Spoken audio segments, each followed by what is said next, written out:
बड़े दिनों के बाद 2018-19 में वैकेंसी देखने को मिला था 68,500 और 69,000 वैकेंसी देखने को मिला था।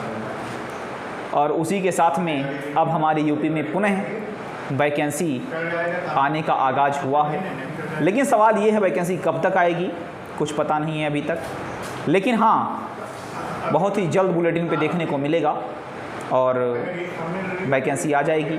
तो आप लोग अपनी तैयारी को ज़ोर शोर से करना स्टार्ट कर दीजिए बिना देरी किए हुए, ताकि जैसे वैकेंसी आए तो एक बैग कोई वस्तु को घोर के पीने वाली चीज़ होती नहीं है कि घोर के पी लिया जाए। तो वैकेंसी जितनी जल्दी हो सकेगा उतनी जल्दी आएगी और आप लोग तैयारी पे अभी से जुट जाइए, ताकि वो दिन दूर नहीं होगा जब आपको वैकेंसी देखने को मिलेगा। लेकिन वैकेंसी बहुत कम है, हम इसलिए वीडियो प्रॉपर नहीं बनाते रहते हैं इन सब चीज़ों के ऊपर, ताकि न्यूज़पेपर में अक्सर आता रहता है कभी 80,000, कभी 78,000, कभी 70,000, कभी 1 लाख, सब फेक है। जब तक ऑफिशियल वेबसाइट पे कोई चीज़ नहीं देखने को मिलता है, प्रमाण नहीं आता है, तब तक मैं वीडियो नहीं बनाता हूँ।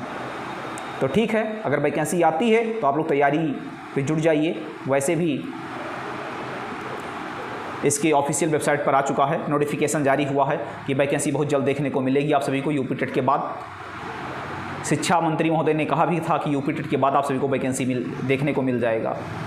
आंसर की भी जारी हो गई है। आंसर की तो बहुत गलत तरीके से जारी हुआ, बहुत सारे विद्यार्थी निराश हैं और पता नहीं कैसे किसने कॉपी चेक किया, बहुत सारे क्वेश्चन पे संदेह हैं।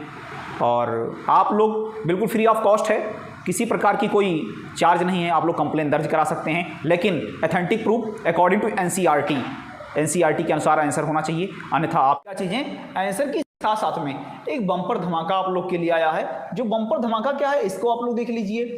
दरअसल मेरे दोस्त, अगर हम बात करें तो आज सुबह से लगभग इस टॉपिक पर बहुत सारे लोग वीडियो बना चुके हैं, लेकिन मैंने सोचा कि जब तक डीप लेवल से ऑथेंटिक प्रूफ नहीं मिल जाता है तब तक मैं कोई वीडियो नहीं जारी करूंगा। तो अब संभवतः कंफर्म हो चुका है कि इस टॉपिक पर बात करने वाली प्रक्रिया बन चुकी है, ताकि आप लोग, हमने इस पर कोई वीडियो नहीं बनाया, ताकि मैं वही टॉपिक लाना चाहता हूं आप लोग के बीच में जो बिल्कुल ऑथेंटिक हो। ये नहीं कि हवाई में मैं कह दूं और आप लोग उसको गलत बात में निकले, तो ये मैं नहीं चाहता हूं। जैसे आप लोगों ने बहुत सारे न्यूज़पेपर के कट में देखा होगा, कभी 10,000 तो कभी 15,000 तो कभी 20,000 वैकेंसी आती है, कभी 28,000 वैकेंसी आई, किसी के द्वारा बताया गया 32,000 वैकेंसी आने वाली है। कभी कभी कोई विज्ञापन में आता है कि नहीं 28,000 जो है ग्रामीण आएगा और नगरीय आएगा। इस तरह से कई सारी या चीज़ों को आप लोग को देखने को परमानेंट मिलता रहता है। तो अब हम लोग बात कर लें किस टॉपिक पर, सुपर टेट के ऊपर। सबसे पहले सुपर टेट, ताकि सुपर टेट की अगर हम बात करें तो 2018 से लेकर के और 19 के बाद से कोई भी वैकेंसी देखने को नहीं मिला है। यानी कि 68,500 के बाद और 69,000 वैकेंसी के बाद कोई वैकेंसी देखने को नहीं मिला है। 68,500 और 69,000 की वैकेंसी के बाद में कोई वैकेंसी देखने को नहीं मिला। तो साथियों, जो यूपी टेट है, यूपी टेट 2 चरणों में होता है। एक होता है प्राइमरी जिसे 1 to 5 तक होता है, और एक होता है जूनियर जिसे 5 to 8 तक होता है। कितने होता है? 5 to 8। जो सुपर टेट है इसको 2 भागों में डिवाइड कर दिया गया। एक बांट दिया गया 1 से 5 तक, दूसरे को बांटा गया 5 से 8 तक। और इस वैकेंसी को तो देखने को 18 और 19 के उसमें मिला था, लेकिन जूनियर की वैकेंसी अभी तक नहीं आई है। इसमें क्या होता है कि प्राइमरी के टीचरों को प्रमोशन मिल जाता है, प्रमोशन कर दिए जाते हैं। वहीं अगर हम टीजीटी की बात करें तो टीजीटी जो 9 से लेकर के और 10 तक के होते हैं, 10 ये टीजीटी के होते हैं, यानी 10 तक पढ़ाने वाले लोग टीजीटी के अध्यापक बनते हैं। वहीं पीजीटी की बात कर लिया जाए 11 और 11 से लेकर के 12 तक पढ़ाने वाले जो अध्यापक होते हैं वो पीजीटी ग्रेड के होते हैं। ठीक, तो इस तरह से हमारे अध्यापक बनते हैं। वहीं क्या न्यू सिलेबस आया है, सिलेबस में कोई परिवर्तन है, क्या न्यू पैटर्न है, ये सब हम लोग आज डीप लेवल से चर्चा करने वाले हैं। अब अगला, भर्ती कब तक आएगी? सवाल ये है कि भर्ती कब तक आएगी। तो भर्ती आप लोग को बुलेटिन पर बहुत ही जल्द देखने को मिल जाएगा, ताकि ऑफिशियल वेबसाइट पर इसकी विज्ञप्ति जारी हो चुकी है। और जो है हमारे आयोग महोदय के अध्यक्ष जी का जो कहना था उन्होंने कहा था जैसे ही यूपी टेट का एग्जाम हो जाएगा, हमने इंस्टाग्राम पे इस वीडियो को साझा भी किया था, उन्होंने कहा था कि जैसे ही यूपी टेट का एग्जाम हो जाएगा, सुपर टेट का एग्जाम देखने को बहुत ही जल्दी मिलेगा आप लोग को। तो आप लोग बुलेटिन पर जा करके और देख लीजिए, इसका एग्जाम बहुत ही जल्द मिलेगा देखने को। लेकिन अभी तक कोई ऑथेंटिक प्रूफ नहीं आया है कि कब तक आएगा, ठीक है। तो ऑथेंटिक प्रूफ नहीं आया है, तो इसके बारे में हम लोग क्या चीज़ें साझा करने वाले हैं कि कैसे कैसे क्या होगी। तो अगर हम बात कर लें, जैसे पुराना जो तरीका था उसी तरीके के अनुसार 150 नंबर के पुराने पहले पेपर होते थे, 150 नंबर के अब भी होंगे, दो यानी कि 26 में भी, यानी पहले भी 150 नंबर के 150 क्वेश्चन होते थे और 150 नंबर के होते थे। वही प्रोसेस आज भी है। भाषा की बात किया जाए कि भाषा की कौन कौन से विषय वस्तु स्तर शामिल है, तो हिंदी, संस्कृत, अंग्रेजी, विज्ञान, गणित, पर्यावरण, सामाजिक विज्ञान, यानी कक्षा की 12 तक, यानी कक्षा 12 तक के सभी विषयों को शामिल किया गया है और यही विषय पहले भी शामिल थे। वहीं अगर बात किया जाए भाषा की, भाषा हिंदी और संस्कृत और अंग्रेजी को, इसमें क्या होगा, व्याकरण होगा, अपठित गद्यांश होगा, ग्रामर में भी यही चीजें होंगी, क्या होंगे, कंप्रिहेंसिव। ये 40 नंबर के हमारे क्वेश्चन होंगे। ये सुपर टेट की बात कर रहा हूं, किसकी बात कर रहा हूं, सुपर टेट की बात कर रहा हूं। और वहीं भाग 2 में शिक्षण अभिरुचि, यानी जिसमें क्या होता है, दैनिक जीवन, विज्ञान, बाल, गति, बल, ऊर्जा, दूरी, प्रकाश, जीव, यानी इसमें विज्ञान से संबंधित चीजें, जितनी भी विज्ञान की संबंधित चीजें हैं वो इस 10 नंबर के अंतर्गत पूछे जाएंगे। किसके अंतर्गत, इस 10 नंबर के अंतर्गत पूछे जाएंगे। वहीं अगर हम बात करें शिक्षण अभिक्षमता की, तो यहाँ पे हमारी जो शैक्षणिक अभिक्षमता है, यानी कि शिक्षा, यानी कि सीडीपी से, वहाँ पे हमारे कितने, लगभग 20 नंबर के क्वेश्चन यहाँ पूछे जाएंगे। शैक्षिक क्षमता, गणितीय, यहाँ गणित भी शामिल होगा, गणितीय संक्रियाएं, दशमलव, स्थानीय मान, ब्याज, लाभ, हानि, प्रतिशत, विभाजन, यानी इतने टॉपिक को आप लोग को क्या नाम है, सुपर टेट पास करने के लिए ये सारी चीज़ें पढ़ने होंगे। इतने सारे टॉपिक इसमें शामिल है। वहीं अब सामान्य विज्ञान की बात कर लिया जाए, इसका सामान्य विज्ञान एवं सामाजिक विज्ञान की बात हम लोग करते हैं। तो जहाँ सामाजिक विज्ञान की बात किया जाए, सामान्य विज्ञान एवं समाज की, है ना, समय की, तो इसमें भी देश की संरचना, नदियाँ, पर्वत, महाद्वीप, सागर, जीव, प्राकृतिक संसाधन, विस्तार, दर्शन, देशांतर, सौरमंडल, भारतीय भूगोल और भारत की सभी प्रकार की संरचनाएं, राष्ट्रीय धरोहर आदि चीज इसके अंतर्गत शामिल किए गए हैं। ये भी 10 नंबर के हमारे क्वेश्चन होंगे। यानी कि अगर हम लोग देखें तो 150 नंबर लाने के लिए इतने सारे क्वेश्चन पढ़ने होंगे। लेकिन अभी इतने से ही नहीं खत्म हो जा रहा है, अभी और भी बाल विकास आज चीज इसमें शामिल है, जो कि मैं इसमें इंक्लूड नहीं किया हूं। अब देखिए, वहीं पर अगर हम मेरिट की बात कर लें, इसके बारे में, इसकी विज्ञप्ति में अब तक कुछ भी नहीं जारी हुआ है। क्या कुछ जारी हुआ है? तो अब तक कुछ नहीं जारी हुआ।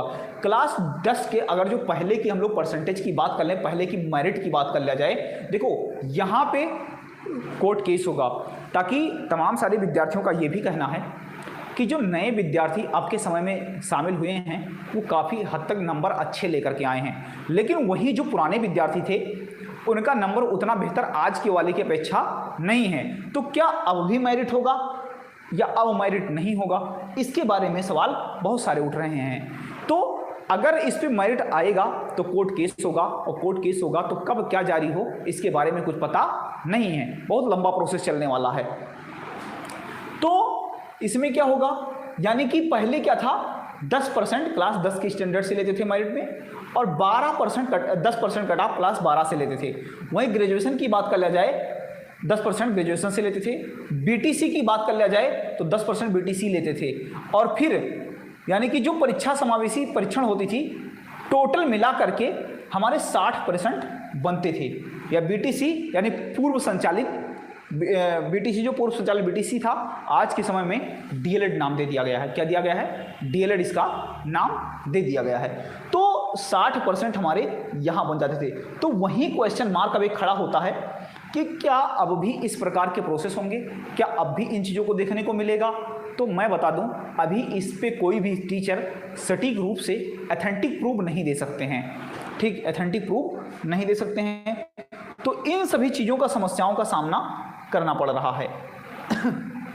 आगे आगे अगर हम लोग चर्चा करना स्टार्ट करें कि क्या होगा, तो कह रहा है उत्तर प्रदेश में सरकारी शिक्षक बनने के लिए सुपर टेट एक महत्वपूर्ण भर्ती परीक्षा मानी जाती है। बिल्कुल सही बात है, ये बहुत महत्वपूर्ण परीक्षा मानी जाती है। परीक्षा केवल पात्रता नहीं, एलिजिबिलिटी नहीं, बल्कि शिक्षक भर्ती की चयन की प्रक्रिया का महत्वपूर्ण चरण होता है। समानता सुपर टेट में आवेदन करने के लिए अभ्यर्थी को यूपी टेट या सी टेट पास होना चाहिए। अच्छा, एलिजिबिलिटी क्या होनी चाहिए? अगर प्राइमरी लेवल की तो आपको टीचर बनना है तो 1 से 5 यानी प्राइमरी का या तो आप सी टेट क्वालिफाइड हो या फिर आप यूपी टेट क्वालिफाइड हो, दोनों में से कोई ना कोई क्वालिफाइड होने चाहिए। तो ये योग्यता होनी चाहिए। आवेदन करने के लिए अभ्यर्थी को यूपी टेट या सी टेट उत्तीर्ण होना आवश्यक है। अच्छा, अब यहाँ पे एक टॉपिक और हम बात कर लें, जनरल और ओबीसी। तो अगर जनरल की बात कर लिया जाए तो जनरल के लिए 90 नंबर लाना अनिवार्य है। वहीं अगर ओबीसी की बात किया जाए तो इनको 82 नंबर यानी कि कैटेगरी क्वालिफाइड होंगे, और कैटेगरी से अपर लेवल से हैं तो 90 प्लस इनको भी जाना होगा। अब देखिए, अगर हम बात कर लें तो हमारे उत्तर प्रदेश में कोई जरूरी नहीं है कि केवल उत्तर प्रदेश के लोग ही परीक्षा का फॉर्म भरेंगे। उत्तर प्रदेश से बाहरी यानी दूसरे डिस्ट्रिक्ट के लोग भी फॉर्म भरना हमारे उत्तर प्रदेश में क्या समझते हैं, जरूरी समझते हैं। लेकिन उस पर कोर्ट जो है बहुत अधिक मामलेचिंग तैयार करके रखती है, आयोग जो है बहुत सारी चीज़ें, यानी उसमें कोर्ट केस भी होता है, कोर्ट भी जाना पड़ता है। पिछली प्रक्रिया में 68,000 और 69,000 की वैकेंसी में भी ये प्रोसेस देखने को मिला था। ठीक, तो इसमें बाहरी लोग भी आवेदन करते हैं। आवेदन करने के लिए हमें क्या क्या एलिजिबिलिटी होनी चाहिए? या तो यूपी टेट पास हो या सी टेट पास हो, तथा संबंधित शैक्षणिक योग्यता होनी चाहिए, डीएलएड, बीटीसी या फिर बीएड, आज चीज क्वालिफाइड होने चाहिए। यानी कि अध्यापक बनने के लिए ये इतने टॉपिक होना आवश्यक है, या तो आप डीएलएड करके रखे हो, बीटीसी या बीएड हो, पद के अनुसार होना आवश्यक है। यानी जिस पद के लिए आप आवेदन कर रहे हो उसके लिए आपको होना आवश्यक है। अब टीजीटी और पीजीटी की हम बात कर लें, वहां पे बीएड अनिवार्य है, यानी बीटी और डीएलएड टीजीटी पीजीटी में एलिजिबल नहीं है, ये साफ है। ठीक, यानी टीजीटी और पीजीटी के लिए बीएड और बीटीसी वाले नहीं कर सकते हैं। अच्छा, बीटीसी किसे कहते हैं? पूर्व बीटीसी, पहले इसी डीएलएड का नाम बीटीसी था, पूर्व संचालित बीटीसी इस समय डीएलएड के नाम से जाना जाता है। वहीं अगले टॉपिक की हम बात करें, अगला टॉपिक क्या है? अगला टॉपिक बहुत ही कथित तौर पे कहने का काम कर रहा है। क्या कह रहा है? ये कह रहा है कि सुपर टेट का उद्देश्य ऐसा योग्य एवं कुशल अभ्यर्थी का चयन करना, यानी ऐसे कुशल और योग्य अभ्यर्थियों का चयन करना होता है जो उत्तर प्रदेश के सरकारी विद्यालयों में गुणवत्तापूर्ण शिक्षा प्रदान कर सकें। यानी हमारे उत्तर प्रदेश में गुणवत्तापूर्ण शिक्षा प्रदान कर सकें। और परीक्षा में सामान्यता इनका क्या है? समानता हिंदी, अंग्रेजी, गणित, विज्ञान, पर्यावरण एवं सामाजिक विज्ञान, सामाजिक अध्ययन, सामान्य ज्ञान एवं समसामयिकी, शिक्षण कौशल एवं तार्किक क्षमता, सूचना प्रौद्योगिकी तथा जीवन कौशल जैसे विषयों से प्रश्न पूछे जाते हैं। यानी इतने सारे टॉपिक हमारे सुपर टेट में पूछे जाएंगे, लगभग 12 सब्जेक्ट शामिल होंगे, और उसको तोड़ मरोड़ के अगर हम बना दें और भी अधिक मात्रा में तो 18 के आसपास बन जाएंगे। ठीक, इस तरह से इसमें सभी विषय शामिल हैं। तो सभी विषयों को आप सभी को पढ़ना होगा और बहुत ही अच्छे से तैयारी करना होगा। और सोचिए, कंपटीशन बहुत ज़्यादा है। मेरिट जो पुराने विद्यार्थी हैं, वर्तमान के विद्यार्थियों की अपेक्षा उनकी मेरिट भी कम है, कट ऑफ भी कम जाएगी। तो आप लोग इतना कट ऑफ भी अधिक जाएगा, तो आप लोग इतने अधिक मात्रा में तैयारी कीजिए कि आप लोग उन विद्यार्थियों को अचीव कर सकें। लेकिन इतनी नॉर्मल चीज़ें नहीं हैं, ताकि इस समय के बच्चों का मेरिट बहुत हाईटेक जा रहा है, और मेरिट हाईटेक जा रहा है तो उनका नंबर भी जाहिर सी बात है बहुत अच्छा है। ठीक है, तो ये टॉपिक। अगला, अभ्यर्थी को परीक्षा की तैयारी के लिए नवीनतम पाठ्यक्रम, पिछले वर्षों के प्रश्न पत्र और नियमित मॉक टेस्ट का अभ्यास करना चाहिए। जैसे जो विद्यार्थी पिछली यानी नवीनतम जो पिछले पेपर हो चुके हैं उसका क्या करना चाहिए? मॉक टेस्ट अधिक मात्रा में सॉल्व करना चाहिए। समय प्रबंधन, विषयवार रणनीति तथा निरंतर अभ्यास सफलता की कुंजी है। अब अगर हम बात कर लें तो निरंतर अभ्यास, जितने अधिक मात्रा में आप प्रैक्टिस करेंगे, जितने अधिक मात्रा में अभ्यास करेंगे, उतना ज़्यादा आपका नंबर इंप्रूव होगा। क्या होगा? उतने अधिक मात्रा में आपका नंबर इंप्रूव होगा। यही सफलता की कुंजी है। अभ्यर्थी को भर्ती से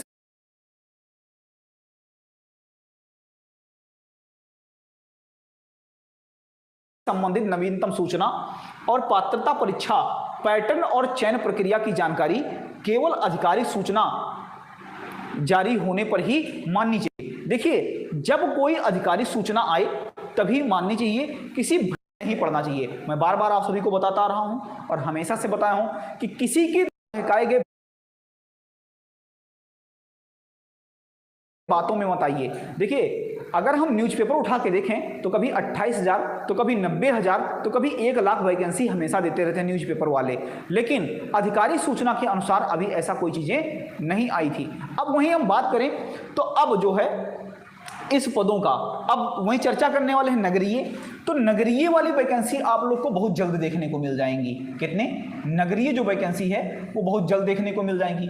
अब अगर हम ग्रामीण की बात करें, किसकी? ग्रामीण की, ग्रामीण वैकेंसी की अगर हम लोग बात कर लें, किसकी बात किया जाए? ग्रामीण की बात किया जाए, तो ग्रामीण वैकेंसी इतनी जल्दी आप सभी को देखने को नहीं मिलेगा, इतनी जल्दी ग्रामीण देखने को नहीं मिलेगा। इस पर अब तक कोई चर्चा नहीं किया गया है, ना ही कोई ऑथेंटिक प्रूफ आया है। तो आप लोग आयोग के ऑफिशियल वेबसाइट पर जाकर देख लीजिए, वहां पर जो ग्रामीण नगरीय है वो वैकेंसी आप लोग को बेसिक का देखने को मिलेगा, बहुत ही जल्द देखने को मिलेगा। तो अब तैयारी करना स्टार्ट कर दीजिए, देरी किसी बात की मत कीजिए। आप लोग के सामने वैकेंसी आ चुकी है। अब रिजल्ट जो है इसका, जो यूपी टेट हुआ है, यूपी टेट का एग्जाम, इसका बहुत ही जल्द आप लोग को रिजल्ट भी देखने को मिलेगा। जितनी जल्दी हो सकेगा उतनी जल्दी आप लोग को रिजल्ट देखने को मिल जाएगा। तो तैयारी अभी से शुरू कर दीजिए। अब अगर किसी भी विद्यार्थी को किसी प्रकार का डाउट है या क्वेश्चन है तो आप लोग अपने प्रश्नों को हमारे बीच में साझा कर सकते हैं और अपने प्रश्नों को पूछ सकते हैं। ठीक, यदि किसी प्रकार के डाउट हैं किसी भी प्रश्नों के माध्यम से, वहीं अगर हम चर्चा करें तो आप लोग क्या नाम है, अपने जो हमने पहले टॉपिक लेकर आए किसको? यूपी टेट को, किसको? UP TET.